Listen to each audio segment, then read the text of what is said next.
समस्त को praise the Lord. प्रभु जीसु ख्रीष्ट ईश्वर प्रेम द्वारा समस्त को मोर आंतरिक भाव नमस्कार और शुभेच्छा जना। आज प्रभुंर वाक्य द्वारा आम गोटे विषय देखापी चाहूँ। पाप कौन अटे? प्रभु ठारू आमे माने के प्रकार दूर रे अच्छु से विषय को आम देखा। प्रभु जीसु ख्रीष्ट आम समस्त को उद्धार करने ए पृथ्वी से आसिले। प्रभु आमको से बहुत भल पाती, निज जीवन मध्य आम से देदेले। आम समस्ते ईश्वर इच्छा अनुजाई जीवन काटिबा को पड़िबो। आमे कौन करूछु? ईश्वर इच्छा अनुसार आमे माने जीवन काटुना हूँ। आमर निजर इच्छा, निजर मन, निजर ज्ञान अनुसार आमे माने चालू अच्छु। शैतान सब बेले चाहे ईश्वर को ठारू अलगा रहिबा निमंते। से केबे चाहिबो नाही आमने जीसु को सहित रहिबा। से सब बेले चाहि बसी थाए ईश्वर को ठारू अलगा करबा निमंते। प्रभु जीसु ख्रीष्ट गोटे सत्य पथ आमान को गोटे देखाइले। निज हृदय रे तांको उद्धारकर्ता भावे विश्वास ग्रहण करने आवश्यकता अच्छी। जीसु ही आम पाप को से क्षमा और परित्राण करि पारंती।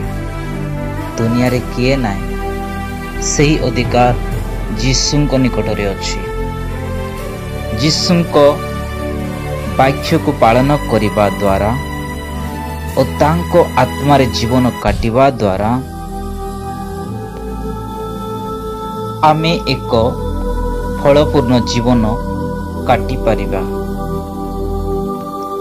बाइबल आम मान को कहे जॉन लिखित सुसमाचार 15:4 पद लिखा जाइए, मो ठारे रुह सेतिरे मु तुम मानक ठारे रहिबे।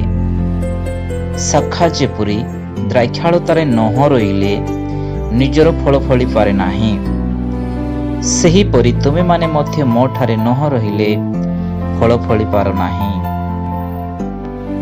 आमे जीसु को सहित रहिबा आ जीसु आम सहित रहिबो। 7 पद लिखा जाई अछि, जदि तुमे माने मो ठारे रुह आहो मोर वाक्य तुम मानक ठारे रुहे, ताहेले जे कोनोसी विषय इच्छा कर ता मांग आ तुमମାନଙ୍କ निमंते ता साधित हेबो। जीसु ख्रीष्ट ए स्थान रे कहउछंती, तुम माने मो ठारे रहुछ, मते विश्वास करूछ, मोर वाक्य तुम माने पालन करूछ, मोर इच्छा अनुसार चालुछ, तुम जो विषय भी मांगो ता कौन हेबो? सफल हेबो। प्रत्येक पाप ठारू फेरी आमे ईश्वर को पाखरे आसीबा को पड़िबो। मन परिवर्तन कौन?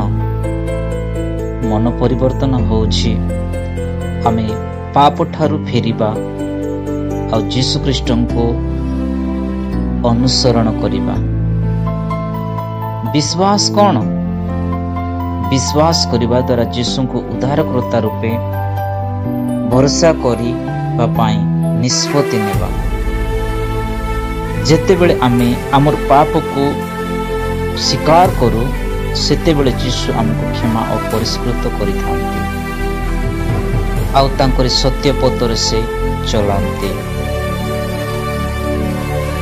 आम जीवन रे उद्धार जीसु ख्रीष्ट ठारू ही आसी थाए।